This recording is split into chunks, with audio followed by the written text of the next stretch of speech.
Já está disponível o livro As Doutrinas do Inferno e Suas Manipulações Dentro das Igrejas. Adquira hoje mesmo. Olá, abençoados! Sejam todos bem-vindos ao canal da Graça Pura e eu me chamo André Pimentel. Que prazer receber você aqui nesse canal. Bom, queridos, as mensagens desse canal, as mensagens do nosso canal, elas estão baseadas dentro da própria palavra. E nós respeitamos a Bíblia dentro do seu contexto. Primeiro, porque nós entendemos que a Bíblia é um conjunto de livros escritos dentro de épocas, por vários milênios. Ela fala de um povo, o povo hebreu, ou do Israel bíblico. E tudo que foge desse entendimento, nós não consideramos, tá legal? Segundo, dentro da história desse povo, vocês sabem, ao longo dos tempos, nós encontramos diversas culturas. Algumas que eles mesmos desenvolveram e outras culturas que eles acabaram adquirindo de acordo com o tempo que eles ficaram cativos de outros povos. E nós sabemos que Israel ficou cativo de vários povos, chamado tempo de exílio. Então isso refletiu diretamente em seus escritos. A isso nós chamamos de quê? Tradição. Logo, dependendo do livro que se estude, tem que se ter em mente o quê? A cultura e a tradição daqueles dias. É claro que existem outros pontos que poderia citar aqui, porém eu considero estes dois os principais. Logo, todo aquele que foge dessa forma de entendimento bíblico, nós descartamos. E como o intuito deste canal, através de suas mensagens, é o aprendizado correto e adequado desses escritos, nós estamos em fase de quê? De ressignificação das tradições, por exemplo, do cristianismo tradicional. É por isso que você vai chegar nesse canal, você vai estranhar a forma que nós falamos. Por quê? Porque nós aprendemos a Bíblia de forma errada. E agora nós estamos aprendendo a Bíblia dentro da Bíblia. Essa é a maneira mais adequada. Então, meu amigo, se você entendeu isso que eu acabei de te informar, e tiver um pouco de paciência, eu recebo que você vai entender de forma clara os escritos deste livro que chamamos Bíblia Sagrada. Estamos entendidos? Bom, abençoados, sejam todos bem-vindos ao nosso canal. Eu já queria aqui pedir a todos vocês aí que ainda não se inscreveram e têm se interessado pelas mensagens, se inscrevam hoje mesmo, queridos. Não percam tempo. Se inscreva, deixe o seu like, né? Comentem, porque comentário é interessante. Inclusive no final desse vídeo eu gostaria de tecer um comentário e pedir a vocês que comentassem aí, tá? Esperem até o final do vídeo. E também vocês compartilhem nas redes sociais que vocês pertencem, tá legal, queridos? Bom, vocês sabem que nós temos livros, né? Nós temos um livro aqui chamado A Doutrina do Inferno, Suas Manipulações e Mentiras Dentro do Sistema Religioso, que está aparecendo aí para vocês. Se vocês quiserem, me contactem aí para descobrir mais um pouco disso que nós falamos, né? O contexto bíblico. E aqui eu saio do contexto bíblico para mostrar a história dessa doutrina. Interessante, você vai achar muito interessante, porque nós pegamos também apanhados da Bíblia, mas nós viemos mostrando dentro desse livro o desenvolvimento dessa doutrina. Então você vai ver claramente que lá na Bíblia ela tem um ponto e ela significa aquilo, e ela foi sendo desenvolvida ao longo do tempo, até chegar nos dias de hoje, essa palavra inferno, que é o tema desse livro, né? A Doutrina do Inferno, Suas Manipulações e Mentiras Dentro do Sistema Religioso. Eu também gostaria de informar vocês que todas as nossas mensagens se encontram em apostilas, tá bom? Se vocês desejarem obter as nossas apostilas de estudo, entre em contato comigo através do nosso WhatsApp ou então através do nosso site, que eu criei um site para que você possa ter acesso às apostilas de modo atualizadas, né? Vamos dizer assim. Então tá aí, adquira hoje mesmo conhecimento para a tua vida e legado que a gente vai deixar para a próxima geração. Agora vamos então, abençoado, à cereja do bolo.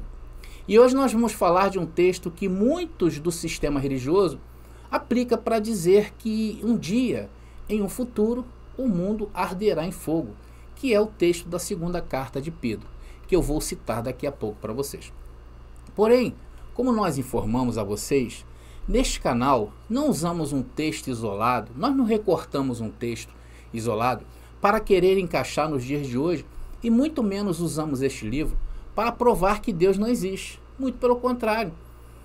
Bom, se tem pessoas que usam esse livro para causar esse tipo de impacto, dizer que Deus não existe, é no mínimo uma insensatez. Porque a Bíblia, ela é a fonte mais segura para se provar Deus. Então, a partir deste entendimento, pode-se fazer uma analogia de tudo que existe e você vai encontrar Deus dentro da palavra. Agora, quando se usa a Bíblia para contradizer a Bíblia, é fácil. Ainda mais para um público que não entende. Vocês querem ver um exemplo? Na Bíblia nós encontramos um trecho bastante interessante, onde diz que Deus não é homem para que minta e nem filho do homem para que se arrependa. Então a primeira coisa que a gente vê na nossa mente, é o que é normal isso, pela nossa ignorância, é que Deus não se arrepende. Mas nós encontramos na mesma Bíblia um texto que diz que Deus se arrependeu de ter feito o homem. E agora? Como fica isso? Então eu poderia aqui soltar uma gargalhada, né, e dizer que Deus não existe. E com certeza ganharia adeptos que me apoiariam no que eu disse. Uma outra contradição, talvez, não digo nenhuma contradição, mas talvez não há um entendimento correto da parte deles, é quando diz que quando eu estou fraco é que eu estou forte. É outro texto também, que na cabeça dessas pessoas que não querem acreditar em Deus, que provam que Deus não existe, eles usam esse texto aí fora de um contexto. Bom, é bem assim, abençoados, que alguns agem, tá bom? É por isso que eu falo, abençoados, você tem que vir para a graça, porque na graça eu te explico.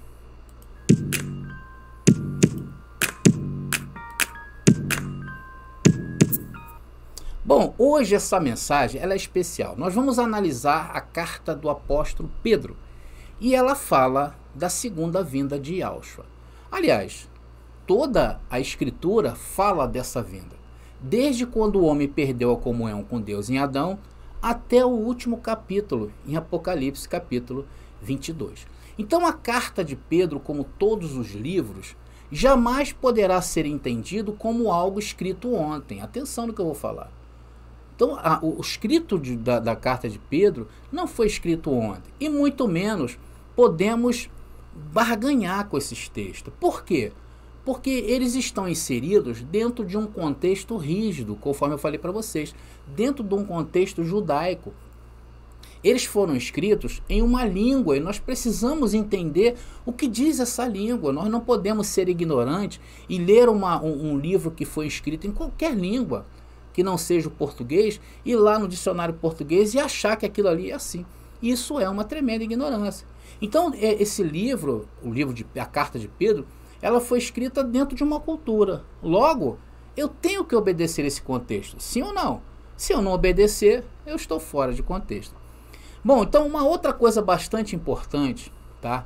É que aqui nós também não entramos na discussão da autoria desse livro. Por quê?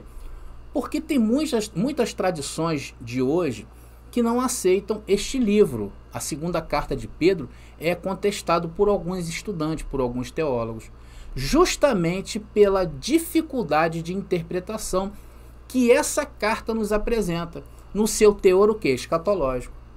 Mas eu prefiro aceitá-la como ela é, acreditando honestamente que ela contém evidência interna indubitável de sua origem apostólica. Ou seja, podemos cravar que foi Pedro sim que escreveu essa carta. Então, com todas estas bases que eu já apresentei para vocês até agora, e olha, eu fui honesto e correto com vocês, te apresentei como pensamos Bíblia e como olhamos para essa epístola. De posse agora desse entendimento, vamos ao famoso texto. Por isso que eu não posso chegar e jogar um texto em cima de vocês, né? E botar ali as minhas ideias, né? Esse é o mais certo. Vamos ler então a segunda carta de Pedro, capítulo 3, versículo 7 ao versículo 10, que diz: pela mesma palavra, os céus e a terra que agora existem foram reservados para o fogo e estão guardados para o dia do julgamento, quando todos os perversos serão destruídos. Mais uma vez, eu atento a vocês que toda essa linguagem que Pedro utiliza, não somente em Pedro, mas em qualquer parte na Bíblia, ela está ligada a uma tradição, ela está ligada a uma cultura, ela está ligada a uma língua. Então eu preciso entender essa língua para tentar decifrar o que Pedro está querendo dizer. Não somente Pedro, em qualquer parte que você encontrar. Estamos entendidos, abençoados? Porque se eu não fizer isso, eu estarei sendo ignorante. Vamos continuar. Logo, amados, não se esqueçam disto. Para o Senhor, um dia é como 1000 anos, e 1000 anos é como um dia. Então, aqui nesse texto, só dar uma paradinha aqui. Então, abençoados, aqui nesse texto, muitos já pegam, por exemplo, palavras como céus e terra, né? Então, imagina céus e terra no dia de hoje. O fogo, como um fogo que nós conhecemos, o fogo que queima, né? O dia do julgamento, né? Olha que todos os perversos serão destruídos. Isso está no imaginário de todo mundo, né? Que os perversos têm que ser destruídos, né? E ali também, outra coisa, né? Vocês têm que entender que um dia para o Senhor é como 1000 anos, e 1000 anos como um dia. Então eles literalizam de verdade isso. Na mente deles, na mente tanto do futurista, como na mente do ateu, eles imaginam isso. O futurista crê nisso aí como algo acontecendo. E os ateus gargalham. Por quê? Porque eles também não entendem que isso é uma cultura. Vamos continuar, abençoado. Na verdade, o Senhor não demora em cumprir sua promessa, como pensam alguns. Pelo contrário, Ele é paciente por causa de vocês. Não deseja que ninguém seja destruído, mas que todos se arrependam. Contudo, o dia do Senhor virá como um ladrão. Os céus desaparecerão com terrível estrondo, até os elementos serão consumidos pelo fogo, e a terra e tudo que nela há serão expostos. Então, abençoado, tá aí. Esse aí é um dos textos, né? Tem outros textos também aí, antes um pouquinho, depois eu vou trazer para vocês, tá legal? Essa mensagem ela vai ser um pouquinho extensa, mas segura a onda aí que vem coisas boas, tá bom? Então tá aí o texto apresentado para vocês. Então se nós formos analisarmos esse texto sem a cultura adequada, a gente vai cair ou no ateísmo ou vamos cair no futurismo. Um dos dois. Porque esse texto não tem como você imaginar outra coisa.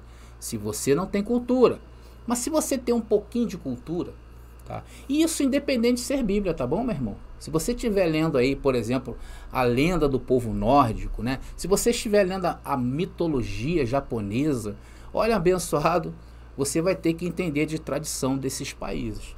Ou então você vai ficar dando gargalhada e achando que tudo é uma grande palhaçada. Nós não podemos agir assim, nós temos que respeitar a cultura. Então, abençoado, a primeira pergunta a se fazer a esse texto apresentado de forma isolada como está aí é: para quem Pedro escreveu isto? Por que precisamos fazer essa pergunta, André? Para começar a entender o contexto desse texto. Então nós vamos procurar aonde? Dentro dessa carta, que é a segunda. E olha, eu não encontrei na segunda carta de Pedro a quem ele escreveu. Então agora, o que nós vamos fazer? Bom, se essa é a segunda, tem a primeira. Já que Pedro não destinou essa segunda, ele deve ter feito isso na primeira carta. Então, abençoado, deixa eu voltar aqui com a minha imagem. Então vocês vejam que em momento nenhum nessa mensagem eu fui promíscuo com vocês. Eu poderia muito bem passar por cima dessas informações e aplicar o futurismo ou então chamar a Bíblia de mentirosa. Vocês vão entender por que eu estou falando isso. Porque se Pedro, nestes versos que li, está dizendo que a terra será destruída, atenção, se ele está dizendo que a terra vai ser destruída, ele está em contradição com algumas passagens da própria Bíblia, que o próprio Deus afirmou que a terra não seria destruída. E agora, a terra será destruída ou não será destruída? Quem tem a verdade? Pedro ou o Antigo Testamento? Quem está certo? Ou esse livro é uma fábula? Ou esse livro é coisa de doente? Ou esse livro, sei lá, é para o futuro? Bom, abençoado, então eu separei aqui alguns trechos onde apresenta que Deus não destruirá a terra. Está ali. Salmo 37, versículo 29. Está ali dizendo: justo possuirão a terra e viverão nela para sempre. Salmo 104, versículo 5. Deus estabeleceu a terra em seus alicerces. Ela nunca, jamais será tirada do seu lugar. Eclesiastes 1,4, que conhecemos tão famoso, né? É famoso esse texto para nós. A terra permanece para sempre. Mas Pedro está dizendo que a terra vai ser destruída, André. E agora? Isaías 45, capítulo 45, versículo 18 diz: aquele que formou a terra e que fez aquele que a estabeleceu firmemente, não a criou simplesmente para nada, mas a formou para ser habitada. Então, queridos, eu simplesmente poderia aplicar esses versículos comparando com outros que dão um entendimento de que a terra seria destruída, porque tem vários no Novo Testamento. Aí eu poderia dizer, sem contexto, né? Dizer que a Bíblia é mentirosa, a Bíblia é um conto de fábula. Então nós achamos, voltando aqui ao texto, tá? Então nós achamos na primeira carta de Pedro, vamos voltar aqui, tá? Isso é só um paliativo aí que eu mostrei para vocês, a contradição fora do contexto que muitos ateus até apresentam para dizer que a Bíblia ela é um livro que não deve ser acreditado, tá bom? Mas vamos voltar aqui. Então eu não achei a quem foi endereçado a segunda carta de Pedro. E eu fui na primeira carta, a quem ele endereçou. E pasme os senhores, não foi para você, não foi para mim, não foi para ninguém que esteja vivo nos dias de hoje. Fica tranquilo. Então esses escritos não foi para você, meu querido. Já começa por aí. Você está entendendo? Então nós estamos tentando resolver a situação para mostrar para vocês como se interpreta um texto bíblico. Tá legal? Então, se não é uma carta para os dias de hoje, temos que ter mais ainda o cuidado para interpretá-la, sim ou não? Ou seja, teremos que entender um pouco de cultura bíblica. Então, encontramos no capítulo 1 da primeira carta de Pedro a quem Pedro endereçou essa carta. Vamos ler. Primeira carta de Pedro, capítulo 1, versículo 1. Diz ali, ó: eu, Pedro, apóstolo de Jesus Cristo, escrevo esta carta aos escolhidos que vivem como estrangeiros nas províncias de Ponto, Galácia, Capadócia, Ásia e Bitínia. Ainda que qualquer um aí, de repente tem alguém lá na Galácia, na Capadócia, tem alguém aí assistindo lá na Ásia, que tá, então eu tô aqui na Ásia, André, isso aí é para os dias de hoje, para mim. Não, claro que não. Então, abençoado, para a gente entender isso aí, quem eram os escolhidos nestes dias de Pedro? Quem era? O povo de Israel. É o povo a quem Deus destinou as escrituras. A cultura israelita, a cultura judaica. E aqui, nesse ponto onde Pedro escreve essa carta, a velha aliança, a lei de Moisés, ela estava de pé. Então ali, os escolhidos é o povo de Israel. E eles, o povo de Israel, viviam naquele mundo, naquele mundo daqueles dias, no mundo romano. Então havia, vamos dizer assim, os judeus da dispersão, né? Então havia judeus em tudo quanto é lugar naqueles dias. Então, abençoado, temos esse entendimento. E o que estava acontecendo aqui, André? Estava acabando um tempo de uma aliança e estava sendo substituída. Jesus veio para estabelecer a nova aliança. Ele disse lá em Mateus capítulo 24, versículo 2, que diz que o templo seria derrubado. Então, quando Jesus fala sobre isso, ele fala sobre o fim de um tempo. Vocês vão entender isso aí. Então, nós descobrimos aqui por que Pedro escreveu essa carta. Ele estava avisando naqueles dias que aquilo que ouvira de Jesus estava perto de se cumprir. A quem? Ao gentio daqueles dias? Não. A você nos dias de hoje? Pedro estava escrevendo para você nos dias de hoje? Não. Pedro estava escrevendo ao povo de Israel, que estava disperso em outra terra. Atenção para essa palavra. E que terra? O planeta Terra? Claro que não. Pedro foi bem claro, a terra que ele estava enviando aquela carta. Qual era a terra? A terra de Ponto, da Galácia, da Capadócia, da Ásia e da Bitínia.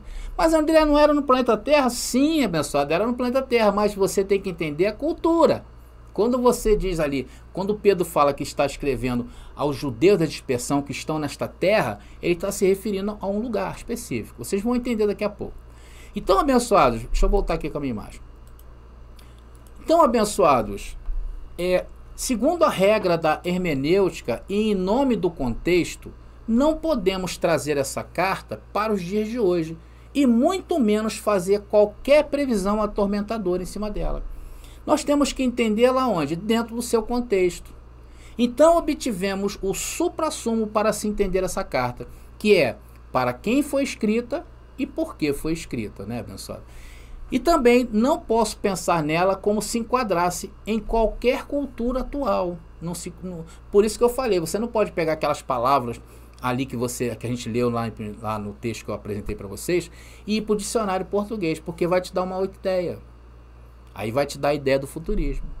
Entendeu? Então eu tenho que entender de cultura judaica para entender um tema judaico.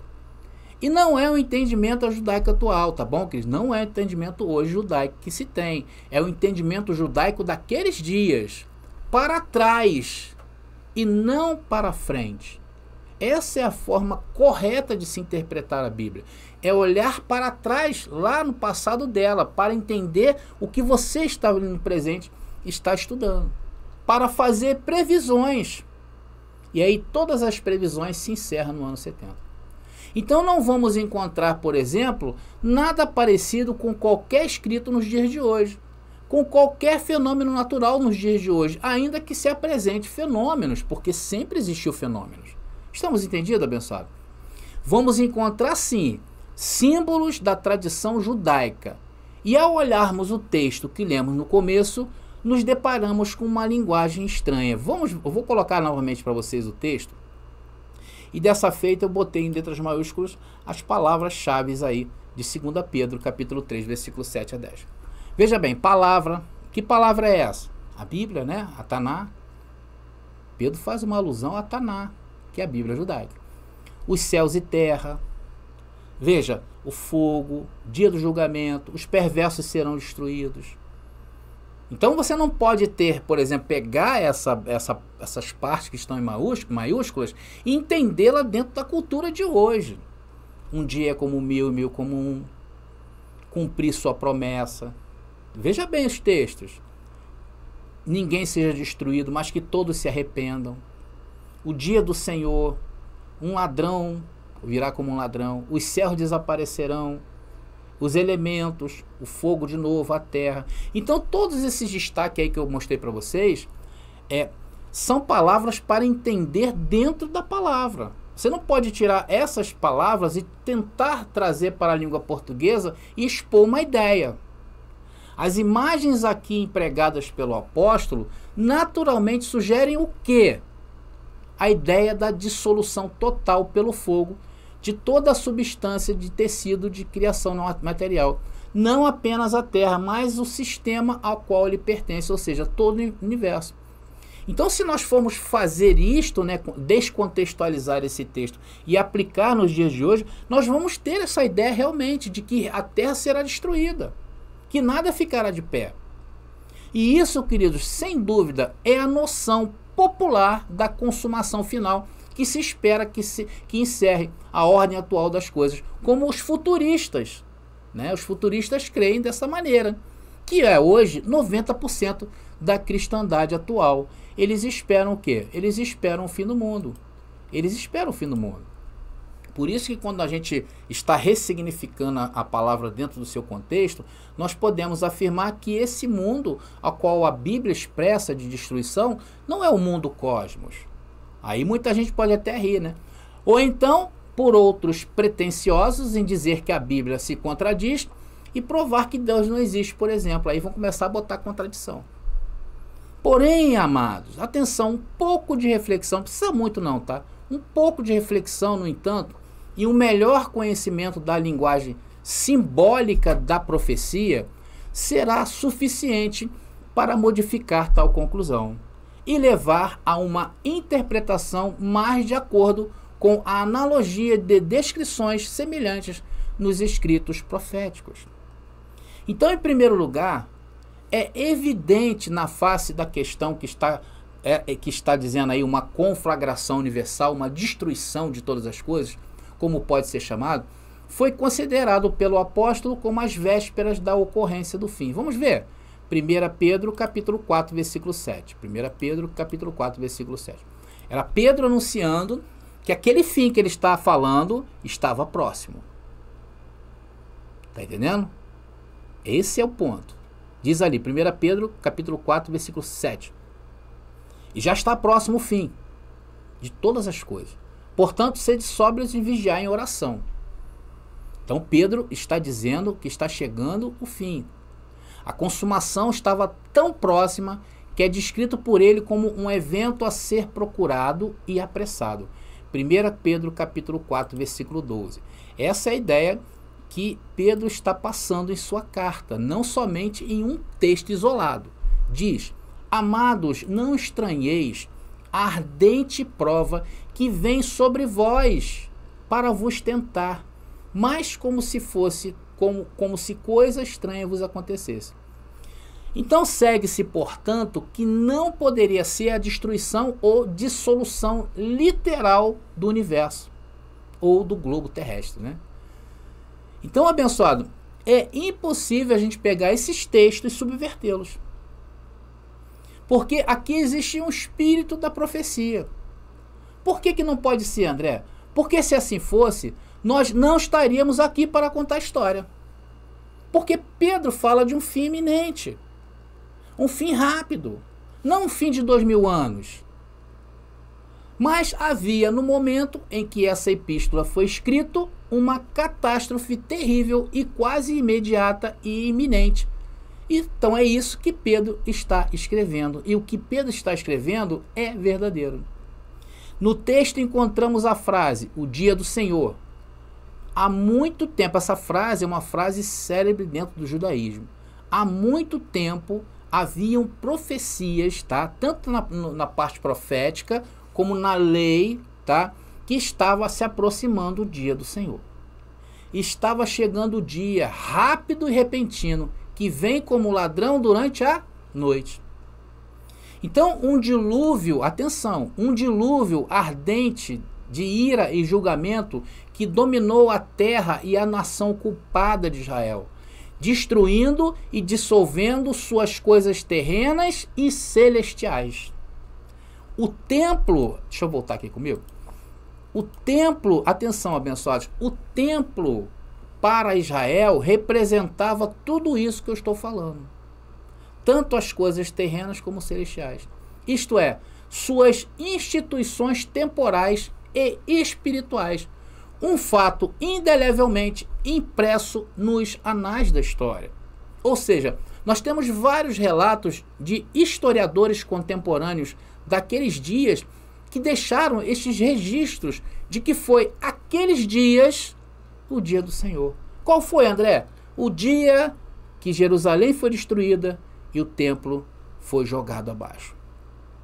Então, esses são relatos. Vocês estão entendendo, abençoado? Vocês estão entendendo como isso faz parte de um contexto rígido? Nós temos vários relatos.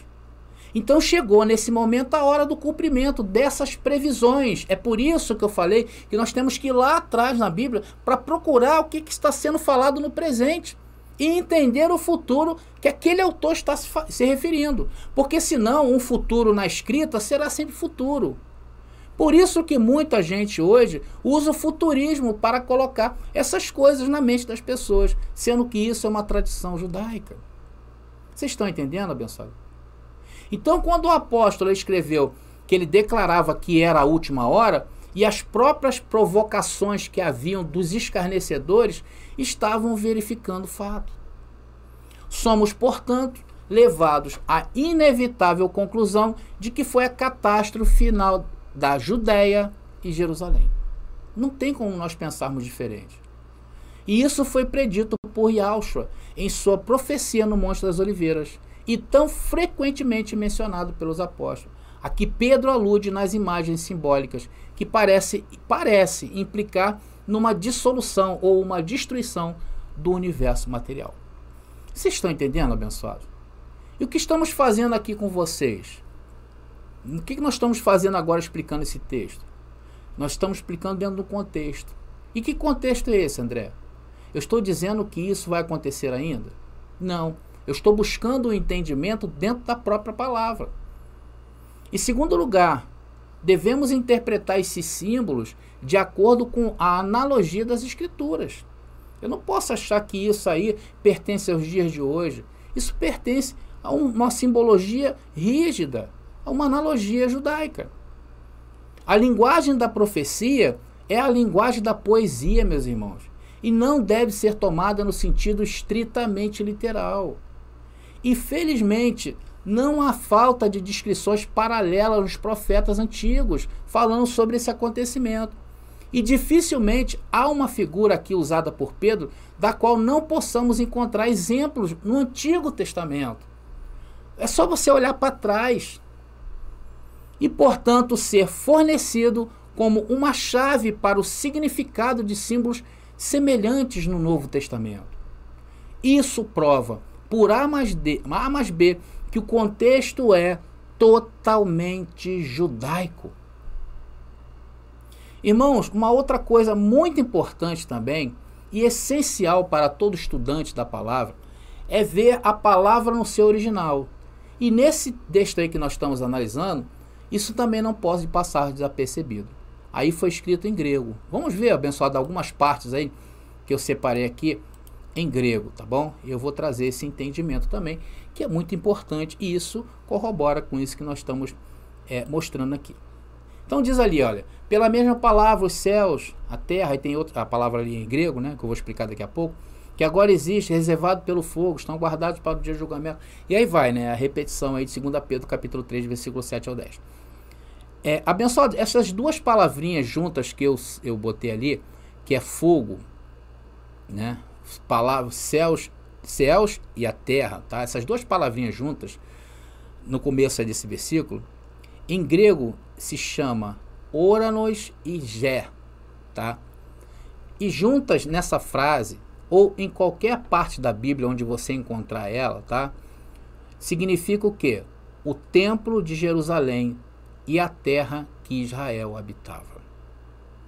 Os céus era o local de adoração, sacrifício e perdão a Deus. E no caso a terra, né?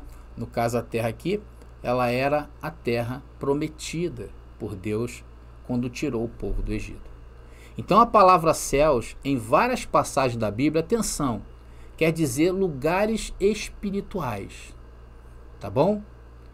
E onde eram lugares espirituais para Israel? Aonde era, abençoados? O templo. Sim ou não? Era ali que acontecia Shekinah, não é verdade? Já ouviram falar dessa palavra? Que não tem mais expressado na Bíblia. Ela é expressada dizendo a presença de Deus. E terra, neste contexto também, não está solto no ar, meu querido. Nós não podemos entender essa palavra terra, olhando a Bíblia, e olhando para os dias de hoje. E muito menos querer aplicar aqui outro entendimento. Terra é a terra de Israel, prometida por Deus. Então, o templo e a terra prometida significavam o mundo de Israel daqueles dias, uma nação religiosa. E tem também a outra palavra do texto, que é fogo, que eu botei ali, né? Que em grego se lê pur, e quer dizer o quê? Calor, sol, provações, fogo eterno. Porém, o fogo desse texto aí, ele tem dois sentidos, né? Ele tem o primeiro sentido do fogo que conhecemos, né? O fogo que nós conhecemos, o fogo que destrói, que é o calor e tal. Porque tanto a cidade como o templo foram destruídos pelo fogo. Tá? Então o fogo ali pode ser encarado de forma literal. E o fogo desse texto aí também tem um sentido judaico figurado. Uma simbologia judaica. O que é o fogo? Juízo de Deus. Por essa razão, meus irmãos, entender a Bíblia, as profecias, a vinda de Yahushua, que traz todos estes elementos, né? Se nós formos entender ele fora desse contexto, é errado. Por isso que precisamos fazer essa análise baseados na Bíblia. Eu queria muito bem fazer esse vídeo aqui de 5 minutos para vocês e dar boas risadas, né, para obtermos esse entendimento. Mas, meus irmãos, é impossível, porque a interpretação da Bíblia requer tempo e contexto. Por isso, meus irmãos, cuidado com vídeos rápidos. Cuidado com o que você vê. Primeiro, para dizer que aqui está se referindo ao fim do mundo atual. E cuidado também por pessoas que desprezam a palavra e a própria Bíblia para dizer, por exemplo, que Deus não existe.